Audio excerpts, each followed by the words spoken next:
Once more.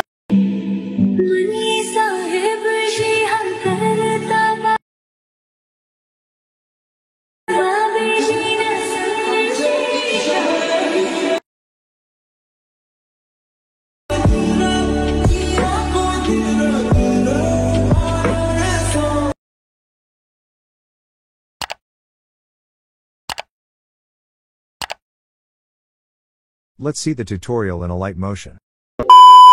तो hey hello friends, welcome back to my YouTube channel. तो আমি অঙ্কন আর তোমরা দেখছো ইটস অঙ্কন ইউটিউব চ্যানেল। তো ভিডিও শুরুতে তোমরা যে প্রিভিউ ভিডিও দেখেছো, আশা করছি তোমাদের ভালো লেগেছে। তো এরকম ভিডিও তোমরা তৈরি করতে চাও, তোমার সবথেকে প্রথমে একটা অ্যাপ লাগবে যার নাম হলো এলাইট মোশন, আর কিছু মেটেরিয়াল লিঙ্ক লাগবে যার লিঙ্ক আমি আমার ডেসক্রিপশন বক্সে দিয়ে রেখেছি। তো ভিডিও শুরু করার আগে তোমাদের কাছে একটাই রিকোয়েস্ট, তোমরা যদি এই চ্যানেলে প্রথমবার এসে থাকো তো চ্যানেলটিকে সাবস্ক্রাইব করে দেবে, আর যদি ভিডিওটা ভালো লেগে থাকে তাহলে ভিডিওতে লাইক দিয়ে দেবে। তো আর বেশি বক না করে মোবাইল স্ক্রিনে গিয়ে বাকি টিউটোরিয়ালটা দেখা যাক। তো এই ভিডিও ডেসক্রিপশন বক্স থেকে বিটবক্স সেপে একটি এলাইট মোশন ইনপুট করার পরে তোমাকে কি করতে হবে, এলাইট মোশনটাকে ওপেন করতে হবে, দেন বিটবক্স ওপেন করতে হবে। ঠিক আছে, বিটবক্স ওপেন করলে তোমার সামনে আবার ইন্টারফেস শো হবে।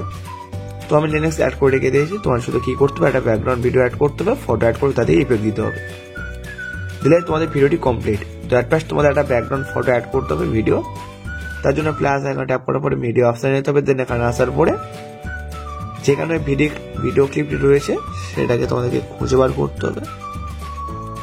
ঠিক আছে, তো আই থিঙ্ক এটাই। দেন এখানে যে ফাঁকা স্পেস রয়েছে এখানে হোল্ড করে নিচের দিকে দিয়ে দিতে হবে, টেক্সটের নিচে দিলে হয়ে যাবে। এবার তোমার যে কাজটা করতে হবে, এখানে যে টেক্সট রয়েছে টেক্সটের ফন্টটাকে চেঞ্জ করতে হবে। তো তার জন্য এডিট টেক্সট দিতে হবে। দেন এখানে তোমরা দেখতে হবে কপি অফ ফন্ট, এই ফন্টের নাম। দেন অ্যাড অপশন ট্যাপ করার পরে তোমাদের ভিউ অল ফন্টে ট্যাপ করতে হবে। টিরোতে ট্যাপ করার পরে ইম্পোর্ট ফন্টস এর উপর ট্যাপ করতে হবে। থ্রি লাইনে যাওয়ার পরে রিসেন্ট অপশনে পেয়ে যাবে, যদি না পাও টিরোতে ট্যাপ করবে, সার্চ অপশনে যাবে, এখানে সেই ফন্টের নামটা সার্চ করে নেবে, ফন্টটা চলে এসেছে। দেন এরপর ট্যাপ করলে তোমাদের টেক্সটের ফন্টটা এলাইট মোশন ইম্পোর্ট হয়ে যাবে। ইম্পোর্ট অপশনটা অন করে রাখতে হবে, এখানে গিয়ে সেটাকে সার্চ করে নিতে হবে।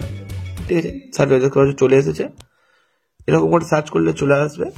এবং হ্যাঁ, এবার যে কাজটা করতে হবে, মাই বেবি গার্ল, এখানে তোমরা নিজের যার ভিডিওটা করে দেবে তার নামটা লিখে দেবে।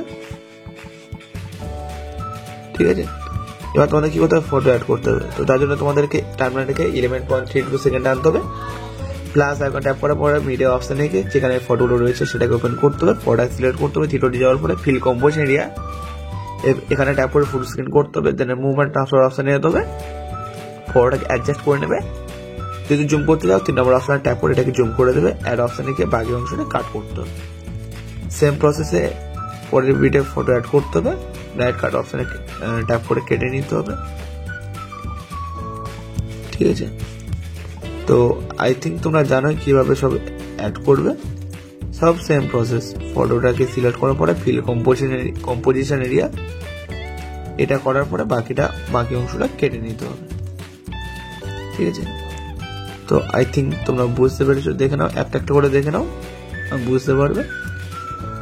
তো সবগুলি দেখতে পাচ্ছ খুবই সহজে সবগুলি ভিডিও ফটো অ্যাড করা হয়ে গেছে।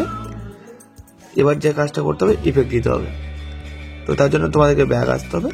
ঠিক আছে, সেকেন্ড ইফেক্ট ওপেন করতে হবে। ফার্স্ট ফটোটাকে সিলেক্ট করতে হবে, ইফেক্ট দিতে হবে, থিটোতে গিয়ে না সরি এটা ইফেক্ট করতে হবে না, সেকেন্ড ফটোটাকে সিলেক্ট করে ইফেক্টে গিয়ে কপি পেস্ট করে নেবে। দেন ব্যাক আসার পরে বিটবক্স ওপেন করতে হবে। যেসব ফটোগুলো শুরুতে ডবল বিট রয়েছে সেখানে এই ইফেক্টটাকে পেস্ট করতে হবে। এখান থেকে অ্যাড করা শুরু করেছি, দুটো ফটো বাদ দিয়ে 3 নম্বর ফটোতে ডবল বিট রয়েছে ওখানে ইফেক্ট অ্যাড করছি। আবার দুটো ফটো ছাড় দেওয়ার পরে যেখানে ডবল বিট রয়েছে সেখানে আবার এই ইফেক্টটাকে পেস্ট করে দিচ্ছি।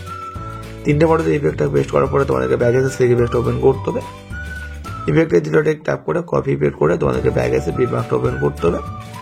আর বাকি যতগুলো ফটো রয়েছে সবগুলি ফটোতে আর তোমাদের ইফেক্টটাকে পেস্ট করতে হবে। তো যার জন্য ফটোটা সিলেক্ট করতে হবে, ইফেক্ট দিতে হবে, থিটোতে গিয়ে পেস্ট করতে হবে। ঠিক আছে, এরকম করে মনে করে তোমরা সব ফটোগুলিতে ইফেক্টটা পেস্ট করে নেবে। এটা করে নেওয়ার সাথে সাথে তোমাদের ভিডিওটি কমপ্লিট। দেখতে পাচ্ছ ভিডিওটা খুবই সহজে কমপ্লিট হয়ে গেল। তোমরা যারা একটা সিএস ইফেক্ট অ্যাড করতে পারো তার জন্য ব্যাগে সেই ইফেক্ট ওপেন করতে হবে। 3টে লেয়ারকে সিলেক্ট করে কপি লেয়ার করার পরে তোমাদেরকে ব্যাগে বিটবক্স ওপেন করতে হবে। ফটোগুলোর কাছে তোমার টার্মিনালকে নিয়ে আসতে হবে, ঠিক আছে। ডবল বক্সে ট্যাপ করে পেস্ট সিলেক্ট করে দিলে দেখতে হচ্ছে সিসি ব্রেক ছাড়া এরকম এটা হয়ে গেছে। তোমার ভিডিওটি কমপ্লিট। ভিডিওটি সেভ করার জন্য উপরে শেয়ার আইকনে ট্যাপ করতে হবে, রেজুলেশন সিলেক্ট করে এক্সপোর্ট করে নিতে হবে। ভিডিওটি যদি তোমাদের ভালো লেগে থাকে তাহলে ভিডিওতে লাইক দেবে এবং চ্যানেলটি সাবস্ক্রাইব করে দেবে। দেখা হচ্ছে পরের ভিডিওতে।